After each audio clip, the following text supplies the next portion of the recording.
right, back to the Spinner Rack. I'm here with my boy, the PD, also known as PD. You know? PD. So we're talking about our man here, Tyler Perry, a.k.a. what's his character's name? That's Madea. Madea. You don't know who Madea is? Okay, so I know who Madea is. But Tyler Perry's been going from strength to strength. He's created the largest studio in the South, film studio. He's filming his own stuff. He's filming The Walking Dead. He's filming Black Panther. They're all using his studio, making him wealthier and wealthier. So it won't be long before this guy is a billionaire at the rate he's going. Yes. You know? And this all started from little stage plays that he started. Yes, keep that in mind. What they call it, the Chitlin Circuit, right? I mean, the Chitlin Circuit was before him, but he basically created a lane through those religious conferences, and they would sell like the religious tapes and CDs, and they'd also sell movies. Yeah, and so that's what it moved up to. And he had the play, which a friend of mine, they incorrectly call stage plays when it's just a play. What's the difference? I saw the play. I know, but people call it a stage play, but it's already on stage. It was at the Beacon, so isn't it a stage play? But people, they don't have to say stage play. It's just a play. No, they say you said that. I said people said that. Oh, I call it a stage play. Well, all right, I stand corrected. I was saying... In your ultimate wisdom, OPDs. Oh, gosh. All right, so tell us, what is the controversy involving our boy... Tyler Perry has a new movie out, which is called A Fall from Grace. Where is it? In the theaters? It's on Netflix. Fall from Grace. And then there was a controversy that, you know, a lot of these properties, you'll see his name in the credits as writer and director. Right. I think, no, it's not The House That Prays. What's the TV show that he had? State of Union or something like that? No, yeah, those ones have his name. House of Pain. House of Pain has his name. Right. Like a lot of his properties has his name as director on most of the things. Writer, producer, and obviously the haves and have-nots also has his name as writer, director. Standard fare in a lot of stuff. And if he has a video where he shows you all of the scripts that he's written. Right. You know, all of these things is written by one dude, right? And so people were saying, what about, you know, giving people a chance? And then also they're saying, look at him as still a fledgling writer, saying he should get people so he can grow. His writing can get better. Okay, continue. So he responded to that saying that it costs to have these guys rewrite things in a way, and then when I get the rewrites, I have to change it anyway, so... I'll just do it myself. I'll just do it myself. And a lot of people saying that then, since he's saying he's not going to be using any other writers, they're saying he's bringing down the black woman. He spent all this time bringing down the black woman with his movies and all this other stuff. What the hell is he talking about? They're most prominent in almost all his movies and TV shows. But he does what people don't understand. He's hired more African American women than any entertainment Who was person. hiring Cicely Tyson before Tyler Perry? I'm just saying he's hired more on a consistent basis in his studio than anyone else. So that is a bunch of load of crap. Well, critics are always going to criticize. You know, they don't see this the isn't big the critic. picture. These are no. This is the thing. We can go to, let's say, the negativity saying it's always an evil dark-skinned guy and it's always a savior light-skinned guy, which is not... In what? That's what I'm saying. You can't in his say shows? In his shows? Which is not the case. If you look at if you look at the case in the first one that we saw was the Diary of a Mad Black Woman, right? Where they had an actor who was a strong actor, like he was a tough lawyer in what's the name? It was Law and Order? It was Boston Legal, like that. So, but the name it was before. But he was in a very strong actor, and he played the guy who was tough on the female character, and then he gets incapacitated, and then she is beaten in the house, beating the hell out of him. Now, Shamora Moore comes in the story at the end of it, and then they sort of get together. But at the same time, it's not really. People go into it and say, oh, see, light-skinned guy. But she was tough on the light-skinned guy. It wasn't just an easy thing of a savior type of thing. It was more about the women. And he's making sort of Christian films because you don't see cursing in it. It usually has a lot of the morals that are in the black church. In the black church. The black Baptist and this is a movement. And that's what interests me. Not to say that I've gone to see them, but to see this sort of genre, because you can see there was also T.D. Jakes did the Woman Thou Art Loosed. There's also a movie by, I think it's Alex Kendrick. He did Fireproof with Kirk Cameron, and he did the Rascal Flatts did a movie. I don't know that one. Right. But the point is that there's a lane right for Christian movies that are coming out. Yeah, and that's what they come under the radar, and some of them have actually done quite a lot of money. Yeah, there's one big one. There's one big one that had a big. Let me just. So there's one with Dolly Parton and Kiki, I think it's Kiki Palmer, where there was a church choir and they were involved in that too. Oh yeah. So I mean, there is a lane for that, and that's one thing that there should be. There should be a lane for all kinds of movies that people should be able to produce and stuff. And I have no problem. But getting back to the writing bit, we have this whole thing where you see in albums where you would have, and I don't want to say I'm not calling out Beyonce or anything, but where you would see. That's all I do when they say. So when you hear her as writer, it's like where you had her write down, and I heard someone criticize, oh, she's not the writer of the song, but if she changes a line in the lyrics of that song, what? She's a writer because she's making. You're going with that. I was against that. No, I'm saying you're all for it. I'm saying, hey, if I had to take the time, I heard the song, I say, oh, I like it, but I'm going to improve it by, even if it's just a lyric or Taylor Swift, you do one lyric or one song. Guess what? You're a writer on that song. The Writers Guild would arbitrate over. They would have a suit over that. Then you know what? The person who wrote that song ain't getting published. That song ain't getting sung. My name is on it too. Get it? So that's what I'm okay with that. And he has a right to say, hey, he has a process, and he knows that, hey, when he hears something, he's going to have to, when he reads something from another writer and he's going to have to rewrite it himself, then what's the point in going through that whole process? He's still hiring tons of people. He's still hiring black directors and writers and producers and actors and actresses. And of course, I don't want he's doing a lot of things himself. That's how he I'm saying I'm for it because it worked, and that's how he made his fortune to make the studio. He basically, when he started doing TV, the first one, he directed almost all of them. Yes. So then when the syndication money came, it came to him when they started playing, because it wasn't a big show, but once they started playing it like all through the day, it's like, all right, all that money comes to him. Same with the haves and the have-nots. Dude, like he's done most of those. I remember when he was doing the plays. Okay, but that's the thing. I don't want to get to the plays. I just want to show a quick line. I'm saying I want to get back to the plays. Right, I'm not leaving it, so we can get to that. Sorry, go. You say what you want to say. Say what I'm sorry. I apologize. I apologize. Please say what you have to say about the plays. So all I'm just saying is that people were saying when he was doing a theater called The Beacon, which is a decent-sized theater. It's not a huge theater in New York, but it's a decent-sized theater. Oh, it's not going to fill up. Who's going to go watch this stuff? It was a hit. And it was a hit consistently as he came by. And the same thing when he did the movies. People are like, oh, no one's going to watch this movie. But you know what? He did the movie again and again. Or he didn't make $500 million. But you know what? He consistently made movie after movie after movie with an audience and in syndication. So now these movies are worth over $1 billion. So that's the case. Is that offensive and showing black people in a bad light? Black guy in a dress. Is this like having the dark-skinned guy be the bad guy? So you just hit the thing with me. I've watched them now over the years because they're so ubiquitous in our community. They watch all the time. Family and friends love it. But I have not been a big, great guy of the guy, like Ms. Doubtfire. I didn't like the guy in the dress. I didn't like But do you feel that's offensive? I don't find it offensive. I just don't find that's the type of thing. You don't find it entertaining? That's not my type of entertainment. Now, that's the thing. Hold on. But is it funny?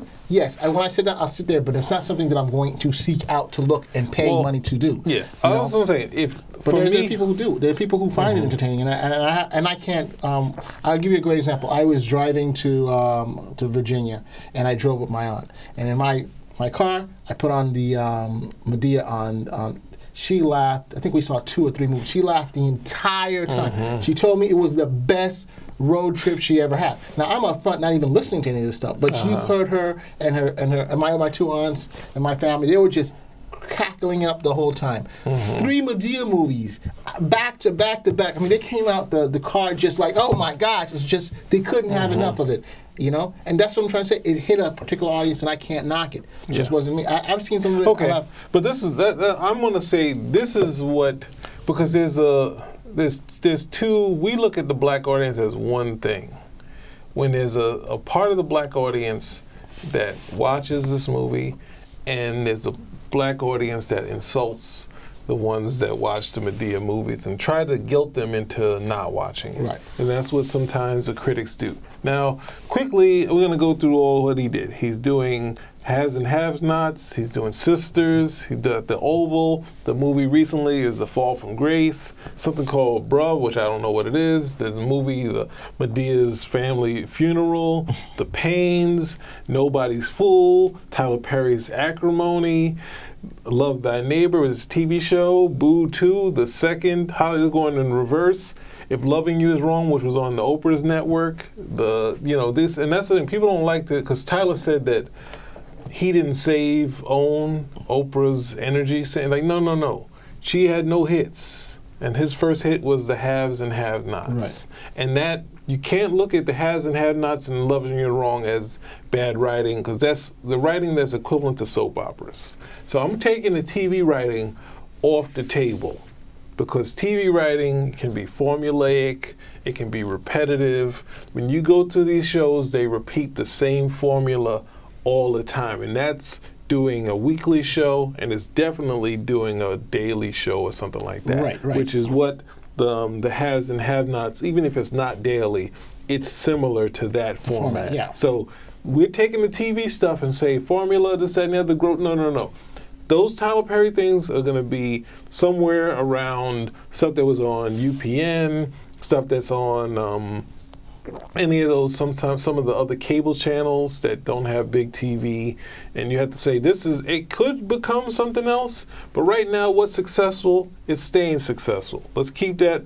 I'm not going to talk about television anymore, because he has enough successes in television where there's no reason to change. Once it fails, then we can say he needs to do something different. But success is repeating something over and over again until the audience says, I don't want it. Right. And that's what you fill them. That's why there's so many reality shows. There's so many things. Until people are like, I don't want to watch this anymore, that's when it happens. And you can't guilt the people and say that. So we're getting back. Let's go to the movies.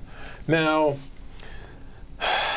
oh boy, there's a feeling that he should grow. And I said that earlier, that this is the lowest common denominator, is stereotypes.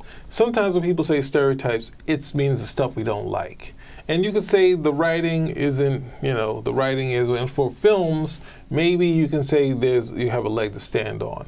And then, but ultimately, I'm not a fan of Spike Lee when he attacked Tyler and he said, this is coonery and buffoonery and this, that, and the other, and I thought we were beyond this sort of thing. When there was a lane, and why I say there's a lane for this, and that I'm talking about that audience that likes Tyler Perry movies, whatever it might be not just black, it could be a whole sector of people. Right. But when the plays were coming out, I was involved with a group which was called Just Once a Month, and they were like actors and like theater people that were all black, mostly black, and basically they were there. They had their sights on Tyler Perry's plays as bad. Okay. And they were like, this is the thing, but they presented the argument as theater people, as people that wanted to go to Broadway, and they were like, we have issue with that because it has what they would, I guess you could say, stereotypes, all lowest common denominator stuff. But the thing was, these are black people that were in the theater, that their family were like not interested in anything that they were doing. Yes. And then their family would come to them and say, hey, you heard about this new guy? It's this new thing. It's a lot better than the stuff. This is really good. You should see that. But in saying that, they're also saying that there's an audience, that their family, not saying that their family is idiots, they're saying that their family likes this stuff. Exactly. It's not my cup of tea, but there's someone that likes it. So they didn't go for the let's get rid of it, or the trick that people say he needs to evolve. He needs to do art films that won't make any money, so he'll be wiped out. To show that he's a true auteur. Yeah, that's the thing. So you can't, that's the thing when people try to trick you and say, evolve, get better. Now, you should get better writers, but the same thing as a director, it's what he wants. Right. You can want. That's the thing. I think Eric Monti talked about Spike Lee, and they said, "What do you think about Spike Lee as a filmmaker?" I say, "I think he's a brilliant filmmaker. I think as a writer, he's mediocre." And I was like, "That's the best way to describe it." But at the same time, has Spike Lee necessarily grown as far as a writer compared to, say, what we saw in School Days or even... Or Shonda Rhimes. Oh, no, Shonda Rhimes is different because Shonda Rhimes does TV. There's a lot of stuff in there. There's a lot of technical stuff. And there's a lot of different things. Like Spike Lee is still shirts and skins. Perry. I'm saying with the theater audience, they looked at it and they said, there's an audience. We can sit here and complain about it, and we're right to say that it could be better, but at the same time, there's still an audience, and we're stuck in a way we don't know what to do with it. Whereas when Diary of a Mad Black Woman came out, and they were like, we should just get rid of this. Black guy in the dress. Just get rid of it. Right, and I agree with you. And then, the problem is that people say that, and they don't realize. Guess what? Marvel, all the movies they make are pretty formulaic. You know what I'm trying to say? All the movies. When you go see the what's the name of the guy who does the that's the name of the guy who does the horror films. What, Blumhouse? Blumhouse. You know, that's pretty formulaic. You know, you have a specific budget. You have the one good one, and then when the movement comes, you have Happy Death Day. Happy Death Day 2. Exactly. And then you have other movies along that genre. We're going to do one in the house. We're going to do one in the car wash. This is the format. And he has found his audience, and like PD said, he's going to write this sucker down until... Yes, and no one's going to complain until... And he has tried to evolve, but guess what? The audience hasn't gravitated. I don't say... No, he was having to get out and having the But he tried to do various things like that. But Mr. Deeds. Oh, you're talking about... Yeah, no. So he tried to do the one where he was Jim McPherson, Jim Patterson. Yeah, but I don't have a problem. I'm not saying a problem, but I'm just trying to show that the critics are complaining about him not trying. But they don't care. Range. They don't mean that. They mean don't do this. Take your base and throw it out. Exactly. That's what I'm trying to get to. We're on agreement. All I'm just trying to say, we're just that's what I can't deal with. Throw away with the stuff that's successful and try to do something where you have to pay a director, pay that, and then it's your vision. You're David Chase. If he does that, he's still David Chase. What movie does he want to make? Exactly. Why would he? That's the thing. You can't go and decide I'm going to pick Spike Lee, and Spike Lee's going to be like, well, I want to do this, and Tyler want to do that. It's like, well, if it's you can't decide I want to get the better people to say Hollywood gave Tyler Perry the picture deal to do what he wanted because he was successful with those plays. Right? So why would you take a deal where you then become the studio when he doesn't want to do that? He wants to make his films. Right. But he is becoming the studio.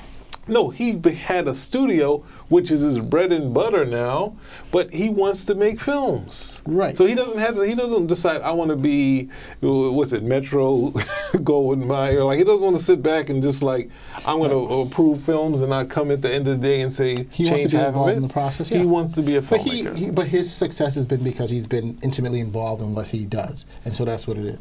And he realized he's going to get a certain amount. His films are going to be 30, 50, $100 million. Right, but he's also going to make money on the syndication, on the ancillary market, and also, all the films are titled what? Tyler Perry. So it builds his brand. Yeah. So there's no disagreement. So we're all in agreement. These guys are full of it. Well, no, the other part is the same with me. I've seen maybe bits of the Have-Nots. I haven't watched the whole episode all the way through. I've watched Diary of a Mad Black Woman to see what was going on here. I saw the one. But I understand. But I'm saying the choice to not watch and not decide that I'm going to show the rest of the people that I'm smarter than you. I don't have to watch it. Guilt you. Say you watched them, and I say they're trash. You're watching trash. How can you do that? You're offending black women. He's been bringing black women down. And I'll say black women are watching the damn show. Just like in rap. Yeah. Black women are singing the rap. But you move on. The thing is that people move on. Don't get hooked up. Don't get a hang up on that. Unless there's something like seriously happening, I don't see a problem with it. He has an audience, and an audience that appreciates it, and a very educated audience. His audience is not idiotic. Like I said, I got family members who watch the shows, and they may not always go to the movies, but if it's on syndication, they're watching it. They're buying the DVDs. They're buying the shows. Now, Madea also, to end this, Madea, we look at it and say, okay, this is, this guy exploring his whatever side. But who is Madea?